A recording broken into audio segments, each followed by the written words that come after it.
The world is staring at a full-blown energy emergency. The International Energy Agency has now issued its sharpest warning yet. Global oil stockpiles are depleting rapidly, and at the current rate, the world may just have 5 weeks of accessible commercial supplies left. The West Asian war continues to choke crucial shipping routes through the Strait of Hormuz. The global energy system is beginning to show signs of severe stress now. The aftershocks are spilling onto the streets. In Kenya, anger over soaring fuel prices has erupted into deadly protests. 4 people were killed after demonstrations broke out across multiple towns following sharp hikes in retail fuel prices. A nationwide public transport strike paralyzed commuter movement, leaving thousands stranded. Kenya now has suspended the strike to hold negotiations between the government and stakeholders.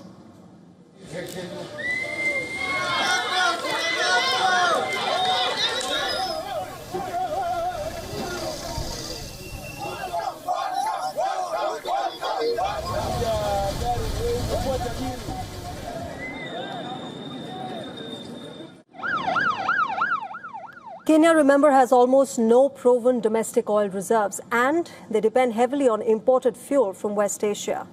The African country is now feeling the direct impact of the Iran war. With no major refining capacity of its own, the country has become extremely exposed to global supply shocks.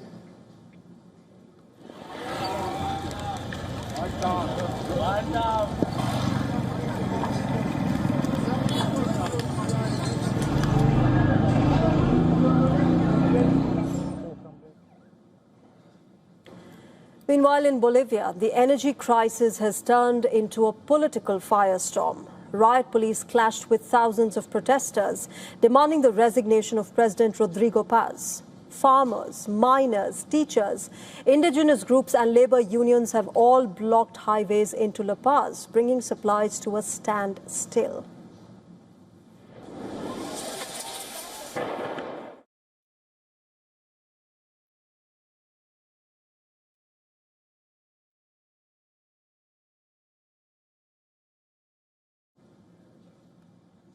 The government, remember, had removed long-standing fuel subsidies in an attempt to rescue the economy. But the move also sent fuel prices soaring.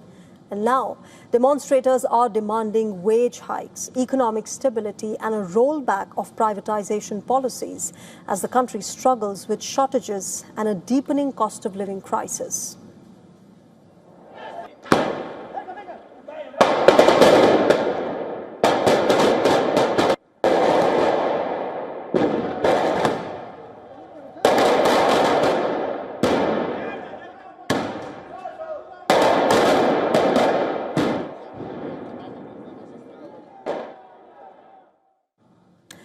The bigger picture is even more alarming. The IEA now says that global oil supply will fall short of demand this year.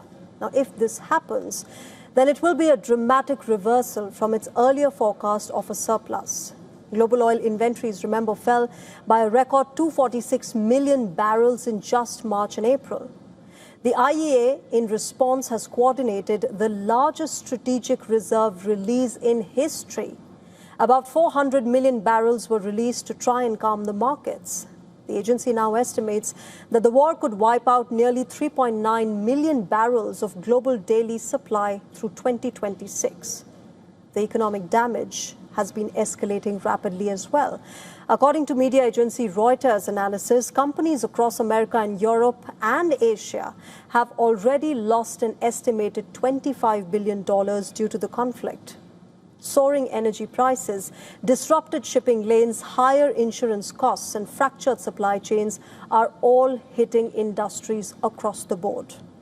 And then there is the question of reserves. Who can survive this crisis and who cannot?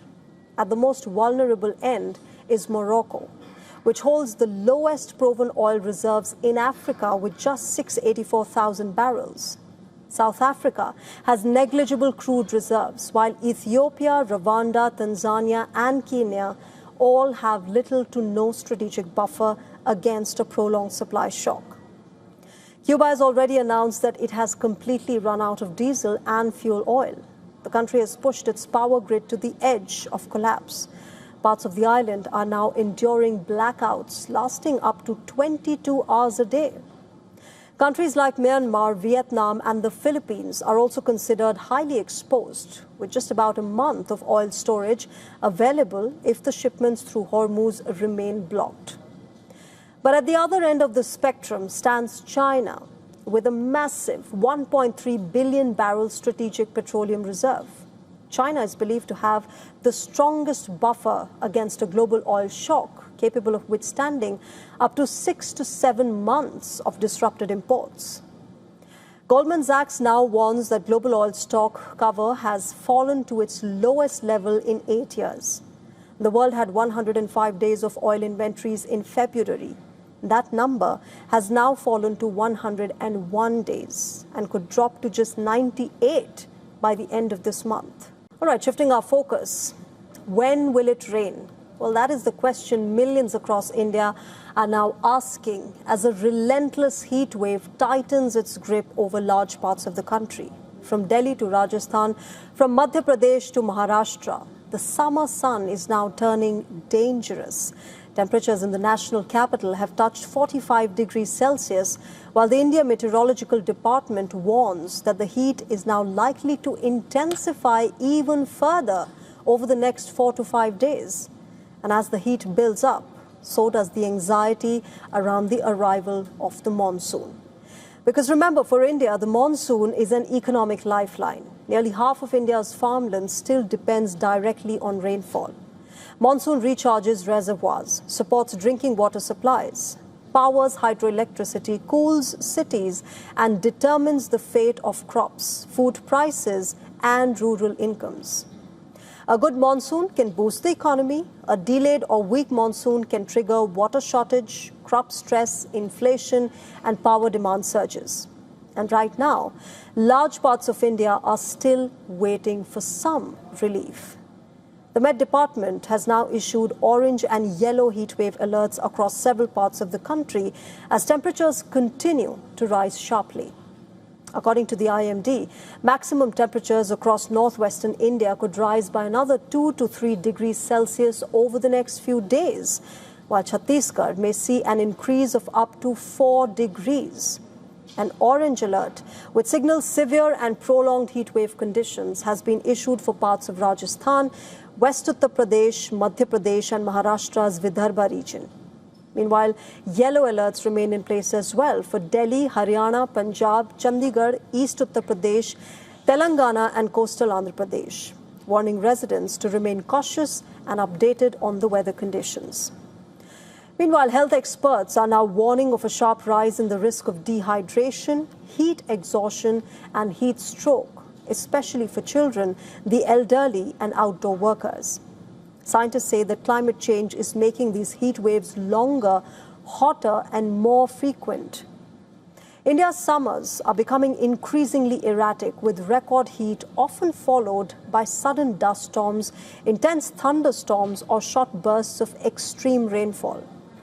The Weather Department says temperatures are expected to remain above normal across northwest and central India through the coming week until a stronger weather system or the advance of the monsoon finally brings the cooling rain that millions are desperately waiting for.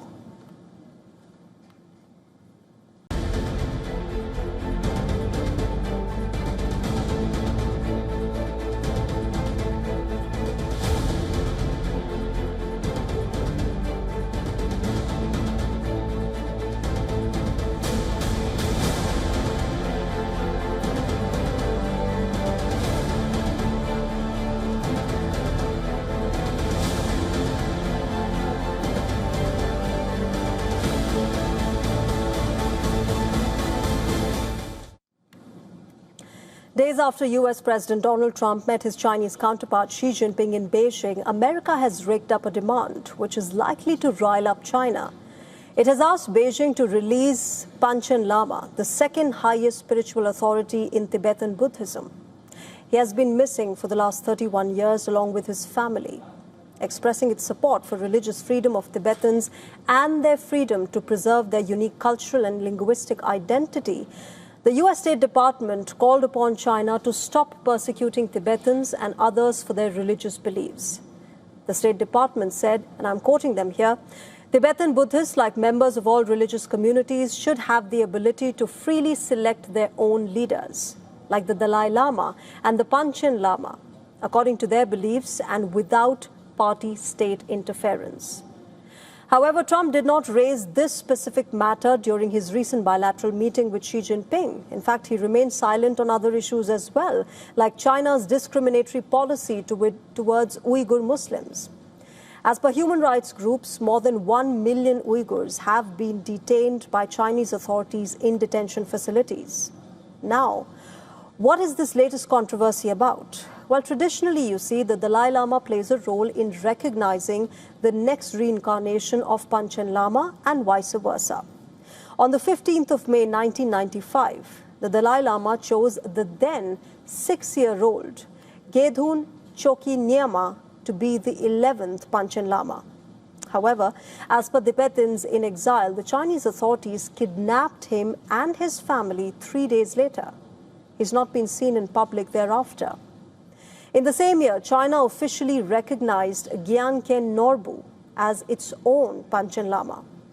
Norbu is now a senior Communist Party figure. In June last year, he met the Chinese president and reiterated his support for Xi and the ruling Communist Party. He also vowed to contribute in promoting national unity, Sinicization of religion, and modernizing Tibet. Subsequently, he sparked a row as well by suggesting that Chinese rituals will determine the succession of the Dalai Lama. This was vociferously countered by the Tibetan parliament in exile. It emphasized that the China-appointed Panchen Lama neither has religious nor political authority. The latest row has renewed focus on a long-standing question that China is yet to answer. Where is the Panchen Lama?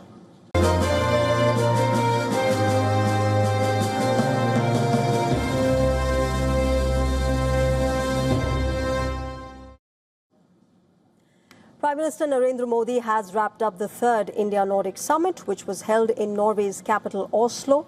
During the joint statement after the summit, PM Modi said that India would merge its scale with the expertise of the Nordic nations when it came to green technology, and together, both sides would work for the betterment of the planet.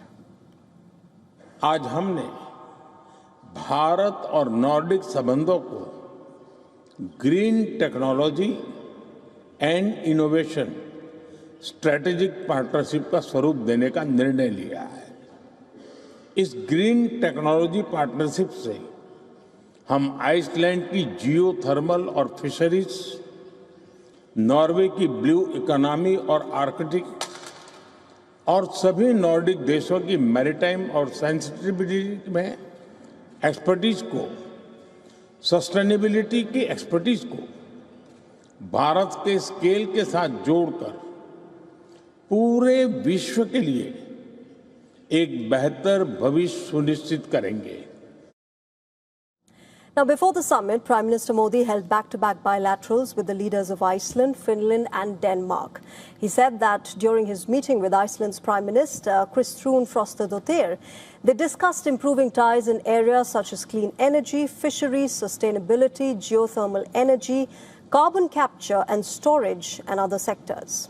During his meeting with the Danish Prime Minister, Mette Frederiksen, he said that they spoke about expanding cooperation in sectors such as water resources, clean energy, shipping and food processing. He also added that he had invited Danish pension funds to expand their investments in India.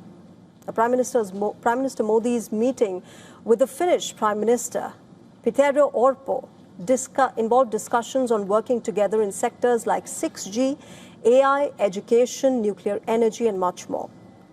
It was after these bilaterals that Prime Minister Modi attended the India-Nordic summit. With the summit now wrapped up, PM Modi is now headed to Italy for the final leg of his 5-nation tour.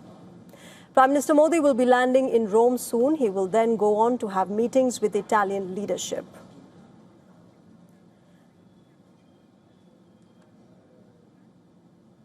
And for more details, our assistant editor for Foreign Affairs, Siddhant Sibbal, has sent us this report from Oslo. Take a look. The third India-Nordic summit was the last major engagement of the Indian Prime Minister Narendra Modi in his two-day Norway visit. This was the first ever visit of an Indian Prime Minister to this country in over 40 years. Now, essentially, when it comes to the India-Nordic summit, focus was on blue economy, on green hydrogen, and on mobility as well, with the Nordics keen on getting highly skilled Indian workers. Now, essentially, both sides want to build on each other's strength. India has a scale. The Nordic countries have technology, especially when it comes to clean technology and renewables, and focus also on bilateral relationship. The Indian Prime Minister had bilateral engagement with all Nordic countries, including with the host Prime Minister, the Norwegian Prime Minister.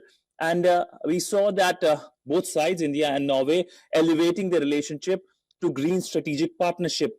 This is the second ever green strategic partnership India has with any country after Denmark. And now from this visit, the two-day visit, Prime Minister travels to Italy. That concludes Prime Minister's 5-nation tour, where focus was on UAE and building relationship with the European region. Sudhan Subal for WION in Oslo, Norway.